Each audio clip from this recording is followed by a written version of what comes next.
Divine time എന്ന വീഡിയോയിൽ ഞാൻ പറഞ്ഞിരുന്നു എല്ലാ കാര്യങ്ങളും നടക്കാൻ ഡിവൈൻ തീരുമാനിച്ചു വെക്കുന്ന ഒരു ടൈം ഉണ്ടെന്ന്.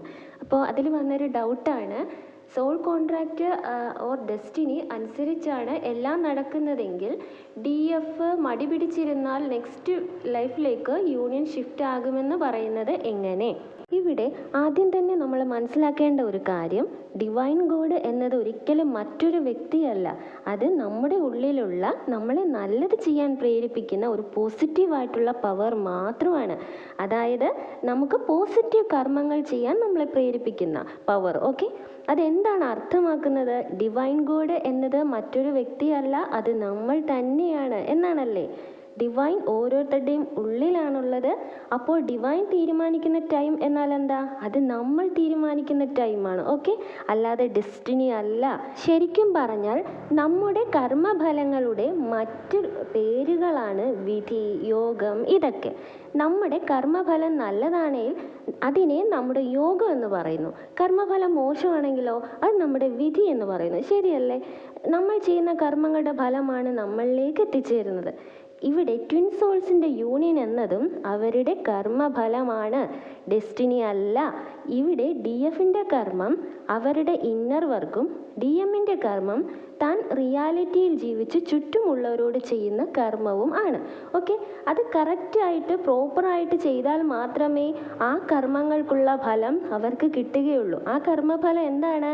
അവരുടെ രണ്ടാളുടെയും സോൾ പ്യൂരിഫൈ ആയി സോൾസിൻ്റെ എനർജി വൈബ് കൂടി രണ്ട് സോൾസും സ്പിരിച്വലി അവേക്കൻഡ് ആയിട്ട് ഫൈനലി യൂണിയൻ ആകുക എന്നതാണ്. ഓക്കെ, മനസ്സിലായോ? ഈ കർമ്മഫലം അനുഭവിക്കണമെങ്കിൽ അവർ രണ്ടാളും കർമ്മം മീൻസ് വർക്ക് ചെയ്തല്ലേ പറ്റൂ. വർക്ക് ചെയ്താലേ റിസൾട്ട് കിട്ടും അല്ലേ? വർക്ക് ചെയ്യാണ്ടിരുന്നാൽ റിസൾട്ട് കിട്ടില്ല. നമ്മൾ ചെയ്യുന്ന വർക്ക് പതുക്കെയാണെങ്കിലോ റിസൾട്ട് കിട്ടാൻ ലേറ്റ് ആകും. നമ്മൾ ചെയ്യുന്ന വർക്ക് സ്പീഡിലാണെങ്കിലോ റിസൾട്ട് പെട്ടെന്ന് കിട്ടും. ഇനി ട്വിൻ സോൾസിൻ്റെ യൂണിയൻ എന്നത് ഒരു പ്രപഞ്ച സത്യം തന്നെയാണ്.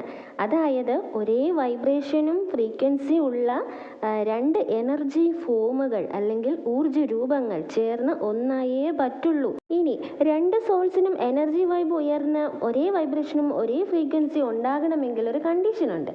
ഈ രണ്ട് സോൾസിൻ്റെ കർമ്മഘടങ്ങളെല്ലാം തീരണം. ഓക്കെ, ഇനി അതെങ്ങനെ തീർക്കണം? DF ഇന്നർ വർക്ക് ചെയ്തുകൊണ്ടും DM റിയാലിറ്റിയിൽ ജീവിച്ചുകൊണ്ടും കർമ്മഘടങ്ങൾ തീർക്കണം. ഈ വർക്കുകൾ ചെയ്യാൻ രണ്ടാളുടെ സോൾസും പരസ്പരം സപ്പോർട്ട് ചെയ്യുന്നു. ഈ ജേർണി ലീഡ് ചെയ്യുന്നത് തന്നെ ഒരു DF ആണ്. DF വർക്ക് ചെയ്യാൻ തുടങ്ങിയാൽ മാത്രമേ DMലും അതിൻ്റെ മാറ്റങ്ങൾ ഉണ്ടാകൂ. DF മടി പിടിച്ചിരുന്നാൽ DMും അതേ സ്റ്റേറ്റിലായിരിക്കും. അപ്പോൾ രണ്ടാളും കറക്റ്റായിട്ട് പ്രോപ്പറായിട്ട് വർക്ക് ചെയ്താൽ മാത്രമേ അവരുടെ സോൾ പ്യൂരിഫൈ ആയിട്ട് എനർജി വൈബ് കൂടി യൂണിയൻ എന്ന സ്റ്റേറ്റിലേക്ക് എത്തുള്ളൂ. ഈ ജന്മത്തിൽ അങ്ങനെ ആയില്ലെങ്കിൽ ആ സോൾസ് കംപ്ലീറ്റ് ആയിട്ട് പ്യൂരിഫൈ ആകാനായി, ഇന്നർ വർക്ക് ചെയ്യാനായി ആ ആത്മാക്കൾ പുതിയ ശരീരത്തെ സ്വീകരിച്ച് ഭൂമിയിൽ വീണ്ടും ജനിച്ചല്ലേ പറ്റൂ. അങ്ങനെ ജനിക്കും. എന്നിട്ട് ഒരു ടൈം എത്തുമ്പോൾ ബാക്കി ഇന്നർ വർക്ക് കൂടി ചെയ്ത് യൂണിയനിലാകുന്നു. ഈ പുതിയ ജന്മത്തിലും വർക്ക് ചെയ്യാൻ മടിയായിട്ടിരിക്കുകയാണെങ്കിലോ യൂണിയൻ വീണ്ടും ഡിലേ ആകും. വർക്കിനനുസരിച്ച് മാത്രമേ റിസൾട്ട് ഉള്ളൂ. ഓക്കെ, മനസ്സിലായെന്ന് കരുതുന്നു. Thank you.